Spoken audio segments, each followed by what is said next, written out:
16 दिसंबर 1971 दिन गुरुवार, जगह Ramna Race Course, East Pakistan. उस दिन कुछ ऐसा होने जा रहा था जो इतिहास के पन्नों में सुनहरे अक्षरों में दर्ज होने वाला था। वो पल था भारत के पड़ोसी देश पाकिस्तान की सेना को हमेशा हमेशा के लिए शर्मसार कर देने वाला। वो पल था भारतीय सेना की अद्भुत अविस्मरणीय शौर्य गाथा लिखने का, उसकी बहादुरी और पराक्रम का परचम फहराने का। वो पल था दुश्मनों के दुस्साहस को चकनाचूर करने का। वो पल था दुनिया के नक्शे को हमेशा हमेशा के लिए बदल कर रख देने का। 3 दिसंबर 1971 को जो काम पाकिस्तान ने शुरू किया था, उसे 16 दिसंबर को भारत ने खत्म किया। उस दिन भारत के जांबाज सिपाहियों ने पाकिस्तानी सेना के 93,000 से भी ज्यादा सैनिकों को घुटने टेकने पर मजबूर कर दिया था। पाकिस्तान के लेफ्टिनेंट जनरल A.A.K. नियाजी ने खुद इंस्ट्रूमेंट ऑफ सरेंडर पर दस्तखत किए और इसी के साथ ईस्ट पाकिस्तान का अस्तित्व हमेशा हमेशा के लिए समाप्त हो गया और उदय हुआ एक नए देश, बांग्लादेश का। भारत ने पाकिस्तान को हवा में ही धूल नहीं चटा दी, बल्कि इसके लिए पूरी प्लानिंग की गई थी और इसकी स्क्रिप्ट लिखी थी एक ऐसे शख्स ने जिसे दुनिया सैम बहादुर के नाम से जानती है। भारत की मिट्टी में पैदा हुए इस बहादुर पर एक फिल्म भी आ रही है जिसका नाम है सैम बहादुर। फिल्म का ऑफिशियल टीजर भी रिलीज हो चुका है। आज की वीडियो में हम बात करेंगे भारत के पहले फील्ड मार्शल सैम मानेकशॉ के बारे में। इस वीडियो में हम बात करेंगे उनकी बहादुरी की, उनकी जाबाजी की, उनके जज्बे की और उनके शौर्य की। तो बने रहिए हमारे साथ इस वीडियो में शुरू से अंत तक। नमस्कार, मेरा नाम है अनुराग सूर्यवंशी और आप देख रहे हैं नारद टीवी। सैम मानेकशॉ का जन्म 14 अप्रैल 1914 को अमृतसर को होर्मस जी मानेकशॉ और उनकी पत्नी हिल्ला के घर में हुआ था। होर्मस जी अमृतसर में ये क्लिनिक चलाया करते थे। सैम इस घर में 5वें बच्चे और तीसरे बेटे थे। वैसे तो सैम मानेकशॉ का परिवार पहले गुजरात के वलसाड में रहा करता था, लेकिन बाद में वो अमृतसर शिफ्ट हो गए। मानेकशॉ ने अपनी शुरुआती पढ़ाई लिखाई अमृतसर में ही की। आगे की पढ़ाई के लिए उन्होंने नैनीताल के शेरवुड कॉलेज में दाखिला ले लिया। सैम भी अपने पिता की तरह डॉक्टर बनना चाहते थे।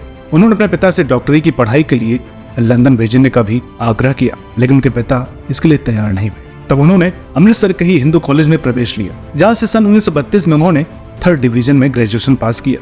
उसी दौरान यानी अक्टूबर 1932 में इंडियन मिलिट्री एकेडमी यानी IMA की स्थापना हुई थी। अंग्रेजी field marshal sir Philip W Chetwode ने 10 दिसंबर 1932 को एकेडमी का औपचारिक उद्घाटन किया। सन 1932 में IMA के पहले बैच के लिए कुल 40 लोगों का चयन हुआ था, जिसमें से सैम मानेकशॉ एक थे। यहाँ से कमीशन लेने के बाद सन 1935 में वो भारतीय सेना में भर्ती हो गए। सबसे पहले उन्हें लाहौर के रॉयल स्कॉट्स की 2री बटालियन में तैनाती मिली।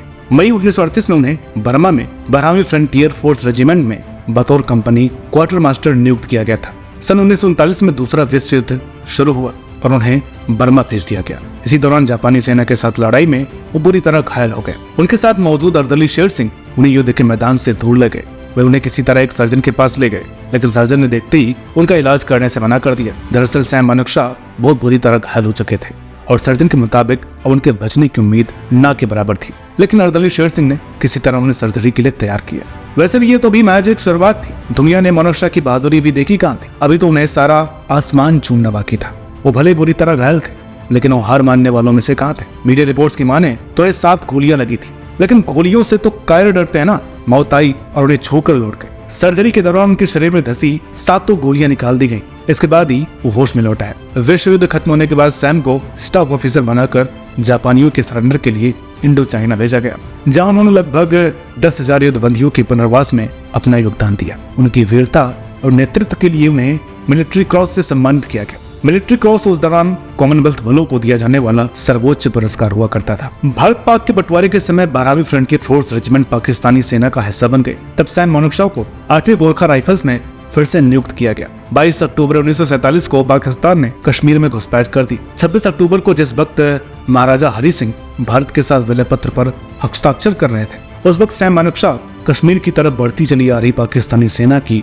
निगरानी कर रहे थे। ये उनका ही सुझाव था कि कश्मीर पर कब्जा रोकने के लिए भारतीय सेना को हवाई मार्ग से वहां भेजा जाए। साल 1957 में उन्हें 1 साल के लिए हाई कमांड कोर्स के लिए इंपीरियल डिफेंस कॉलेज लंदन भेजा गया। वापस लौटने पर उन्हें मेजर जनरल की कार्यवाहक रैंक के साथ 26वीं इन्फेंट्री डिवीजन का जनरल ऑफिसर कमांडिंग यानी GOC नियुक्त किया गया। 1 मार्च 1959 को वो मेजर जनरल के पद पर प्रमोट हो गए। 8 जून 1969 को वो भारतीय सेना के 8वें प्रमुख नियुक्त किए गए। साल 1971 पूर्वी पाकिस्तान में हालात बेहद खराब थे। वहाँ के नागरिकों पर बेइंतहा जुल्म ढाए जा रहे थे। पाकिस्तानी सेना वहाँ लगातार बर्बरता पर उतारू थी। हजारों लोगों को मौत के घाट उतार दिया गया। उनके जुल्म से हैवानियत भी कांप रही थी, जिसके चलते पूर्वी पाकिस्तानी लाखों की संख्या में भारत में शरण लेने लगे थे। एक वक्त ऐसा भी आया जब भारत इन शरणार्थियों से परेशान हो उठा। ऐसे में पूर्वी पाकिस्तान ने मदद की गुहार लगाई। भारत की तत्कालीन प्रधानमंत्री इंदिरा गांधी चाहती थी कि भारत मार्च में ही पाकिस्तान पर चढ़ाई कर दे। उन्होंने सैम मोनकशा से बात की, लेकिन सैम ने ऐसा करने से साफ मना कर दिया। इंदिरा गांधी को ना सुनना पसंद नहीं था, इसलिए सैम की ना सुनते ही वो नाराज हो गई। लेकिन फिर सैम ने उनसे पूछा कि वो युद्ध चाहती है या नहीं।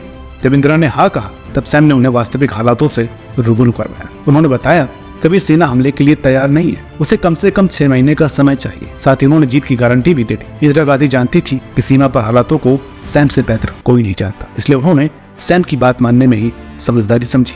सैम मोनकशा अपनी बात कहने में कभी हिचकते नहीं थे। फिर सैम के सामने देश की सबसे तेज तर्रार कही जाने वाली पीएम इंदिरा गांधी ही क्यों ना, सैम मोनकशा ने उन्हें एक बार स्वीटी भी कह दिया था, जिसकी भी खूब चर्चा हुई थी।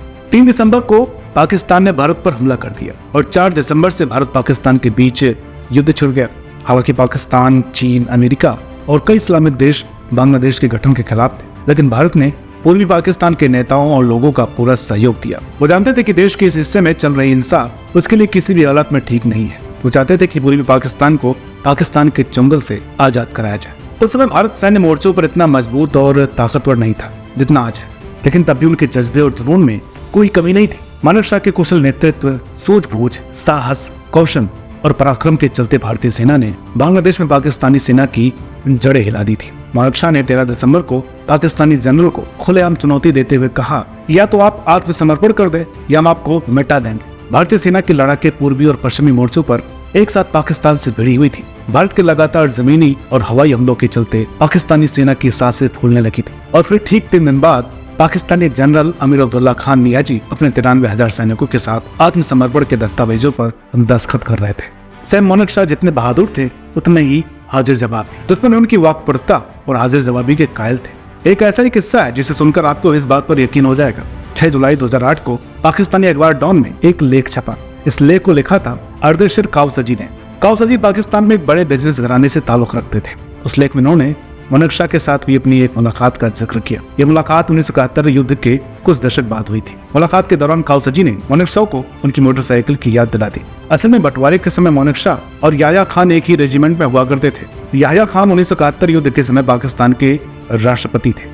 याह्या खान तो पाकिस्तान चले गए, लेकिन मोनकशा ने भारत को चुना। जाते जाते याह्या खान ने मोनकशा से उनकी मोटरसाइकिल मांग ली।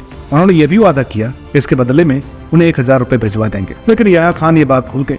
1971 का युद्ध जीतने के बाद मोनकशा ने इस बारे में कहा था कि याह्या ने मोटर बाइक को लेकर 1000 नहीं दी, जिसकी कीमत उन्हें अपना आधा देश देकर के चुकानी पड़ी। मोनकशा अपने साथ गोई के लिए भी जाने जाते थे। शायद तभी उन्होंने ये भी कहा था कि याह्या एक अच्छा आदमी है, हम दोनों साथ में लड़ रहे थे।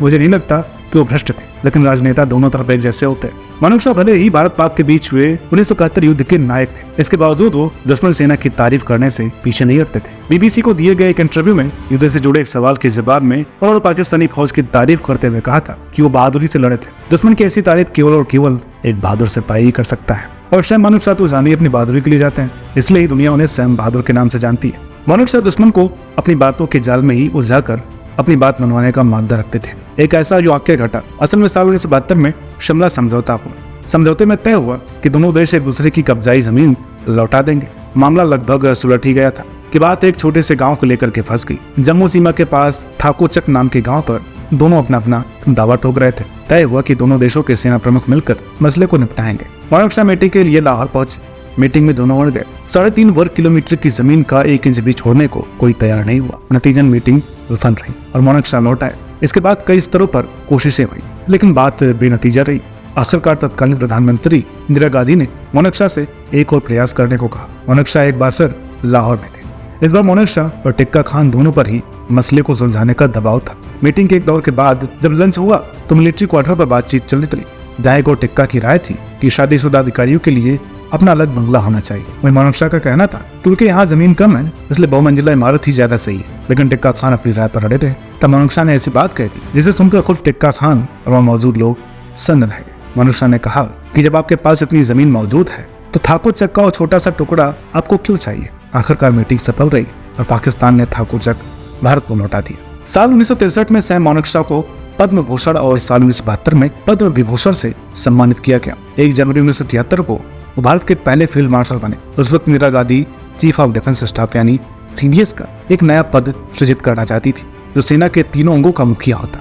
वो चाहती थी कि मानेक शॉ ही देश के पहले सीडीएस बने, लेकिन इस पर आम सहमति नहीं बन सकी, जिसके चलते वो पहले सीडीएस नहीं बन सके। 15 जनवरी 1973 को भारतीय सेना की 4 दशक तक सेवा करने के बाद वे रिटायर हुए। रिटायरमेंट के बाद वो वेलिंगटन तमिलनाडु में जाकर के बस गए थे। 27 जून 2008 में निमोनिया के चलते इनका निधन हो गया और अपने पीछे छोड़ गए अपनी बहादुरी की तमाम दास्तानें, जिसे सुनकर आज भी रगों का खून उबाल मारने लगता है। मेघना गुलजार की फिल्म सैम बहादुर field marshal Sam Manekshaw की बहादुरी के किस्से पहली बार पर्दे पर लेकर के आ रही है। फिल्म में विकी कौशल ने फील्ड मार्शल शैम मोनेक शॉ का किरदार निभा रहे हैं। दोनों से पहले फिल्म राजी में भी काम कर चुके हैं।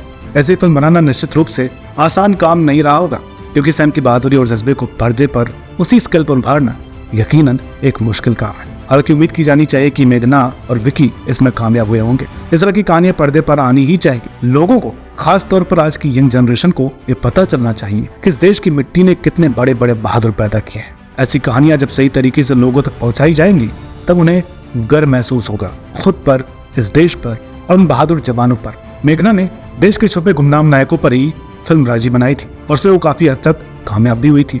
लोगों को पता चला कि देश के लिए, देश की आजादी और अस्तित्व को बनाए और बचाए रखने के लिए लोगों ने कितनी बड़ी कुर्बानियां दी हैं। भले ही इसके लिए उन्हें इतिहास के पन्नों में कोई जगह नहीं मिली है। फील्ड मार्शल शैम मोनेक शॉ तो खैर 1971 में हुए भारत पाक युद्ध के हीरो थे, लेकिन आज की पीढ़ी शायद उनकी बहादुरी से वाकिफ नहीं होगी। साल 2021 में फील्ड मार्शल शैम मोनेक शॉ के जन्मदिन के मौके पर इस फिल्म की घोषणा की गई थी और फिल्म 1 दिसंबर को रिलीज होने को तैयार है। तो उम्मीद करते हैं कि फिल्म अपनी मकसद में कामयाब होगी। Narrative TV field marshal Sam Manekshaw की बहादुरी को सलाम करता है। ऐसे ही बहादुर के दम पर हम हैं, हमारा देश है। इस बहादुर को हमारा शत नमन।